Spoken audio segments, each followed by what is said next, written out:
मैं समझता हूं कि राहुल शिवशंकर ने तो बहुत भली बात ही समझ लिया होगा कि भारत के किसानों के, भारत के विश्वकर्मा के, भारत के जितने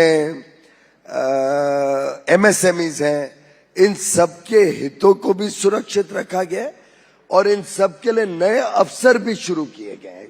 अपॉर्चुनिटीज उनके लिए नए मिले, उसकी भी चिंता की गई है।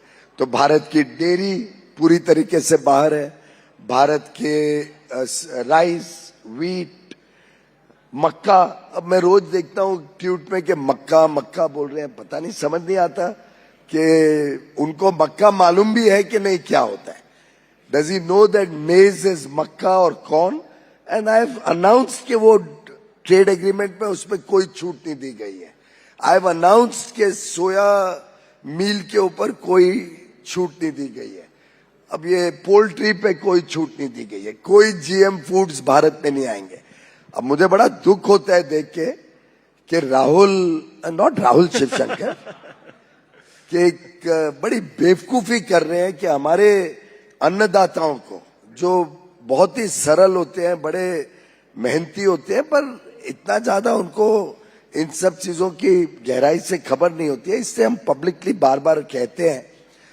पर वो राहुल जी जाके गुमराह करने की जब कोशिश करते हैं झूठे आधार पर, तब कभी ध्यान में आता है कि शायद राहुल गांधी कॉम्प्रोमाइज है।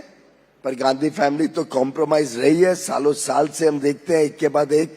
मैंने परसों बताया भी उनके कुछ किस्से, किस तरीके से इस परिवार ने देश के हितों को दांव पे लगाया, देश के हितों के साथ खिलवाड़ किया है। राहुल गांधी जी एक प्रकार से विदेशी ताकतों के हाथ में खेल रहे हैं, जो हमारे किसानों को गुमराह करके देशवासियों को गुमराह करने की कोशिश कर रहे हैं।